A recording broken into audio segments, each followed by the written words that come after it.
coast to coast, direct from Austin. You're listening to the Alex Jones Broadcasting Network.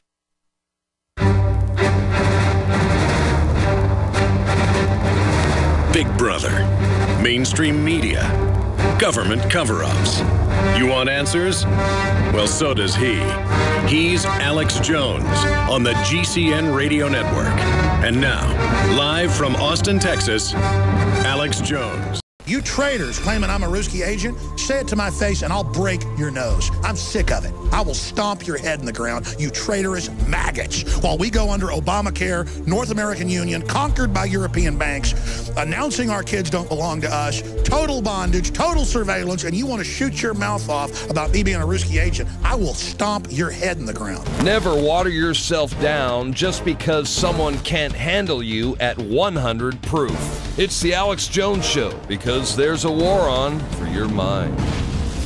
I wish we could go back to the days, I'm telling you, of just getting my satisfaction out in the street. Are a paradox in that the military is our doom, the military is our savior. The police are our doom, they're our savior. State governments and the federal government are our doom, it's also our savior. Because they're just institutions that we must take control of through the system. And we must do it through ideas, because our ideas are so much stronger, so much more real, so much more beautiful, so much more empowering, so much sexier, fiery. Lightning bolts, explosions, creativity, compared to what the New World Order's serving up, that if we just take the field in the animating contest of liberty, we will win. Martyrs in the info war. Individuals destroyed, annihilated, torn apart, discredited by the enemy, but only to be resurrected like the phoenix as the system is discredited. The great contest for the future destiny of humanity is before us. And it's up to all of us, of every race, color, and creed, from every region, to really ask, are we patriots for humanity? Are we fans of humanity? Are we fans of the human collective experience we've shared together?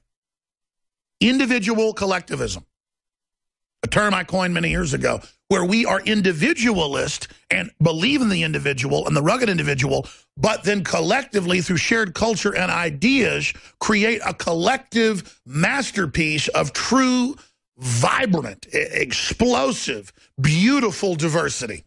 Then I look at what the so-called keepers of the flame of diversity and renaissance and ideas, who they are. They're the people that want to ban mother and father, he and she. They're the ones that want to spew racial division all day long. They're the ones that want to teach our children how to infight and be stupid and sabotage humans for life so they never develop and go through rites of passage. You see, the New World Order can't succeed if there are men. It can't succeed if there are real women. It can't succeed unless you are frozen at a junior high level of about 12 years old. And that is the greatest crime of our enemies, because they consciously know what they're doing. They have the knowledge of good and evil, and they choose to use the psychosis of evil, of twisted thinking, of diseased algorithms to create sick cultures that they can govern.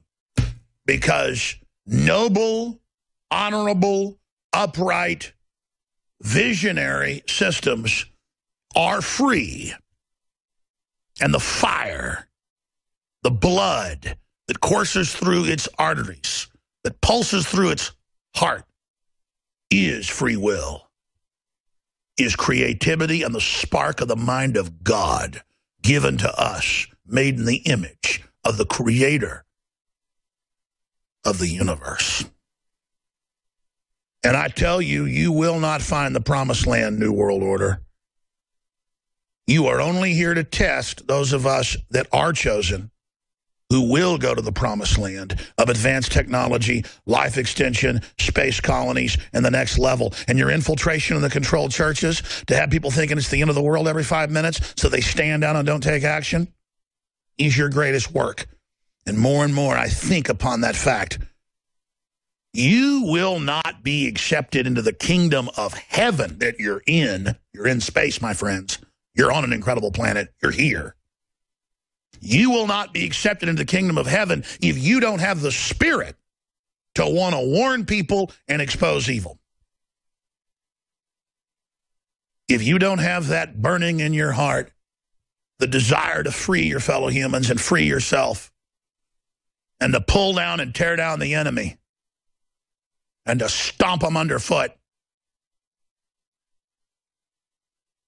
then you're already dead. You've already succumbed to the enemy.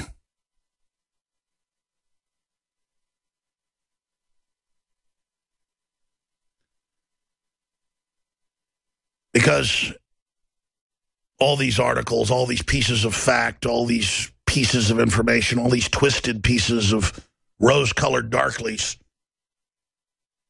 in the sum quantity, are only a reflection of what this system has built on the bones of human creativity.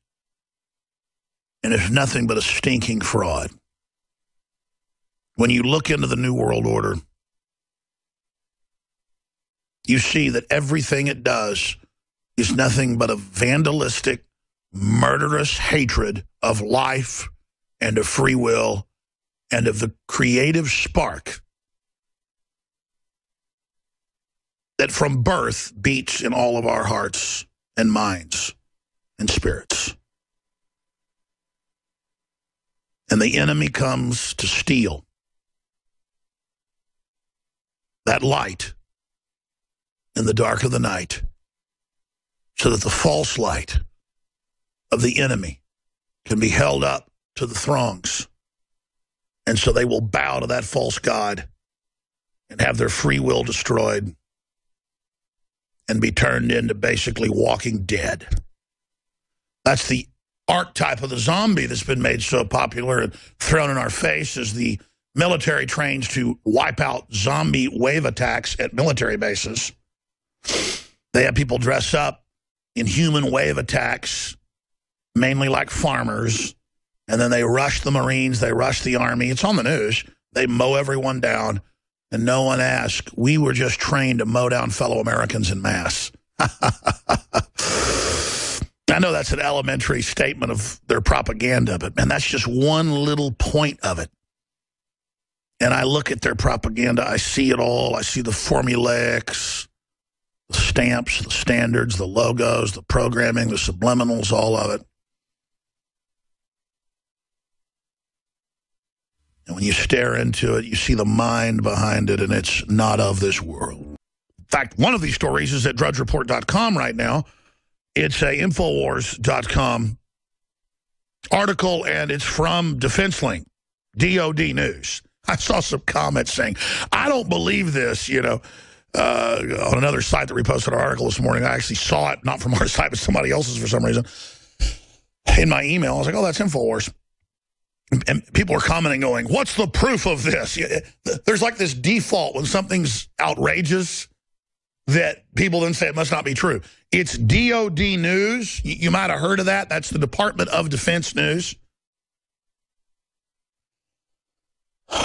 Very, very frustrating. But that's a story within the story. White House gave ISIS 45-minute warning before bombing oil tankers. That's like Defense News now admits our government helps grow the opium in Afghanistan. Because the answer is don't let investigative reporters show it, then it's a big story. Just admit it on CNBC, NBC, CNN, and Fox all the same week, right after they killed Pat Tillman. Pat Tillman was writing home about the drug dealing, and he wasn't going to be part of it, so they killed him. They murdered him. That came out. To the Army colonel's credit, he said that, in the autopsy, he was murdered. And so a couple weeks after that happened, they just went on the news and said, we grow the opium. Because they knew the troops were writing home. It was a big scandal because they were denying it. See, now you just go, yeah, we're going to teach your 5-year-olds how to masturbate in public school. We're just going to do it, and we're going to forcibly inoculate them, too, because your kids don't belong to you. And 2 plus 2, by the way, does equal 5, or you're a racist. And we're going to ban brown paper bags.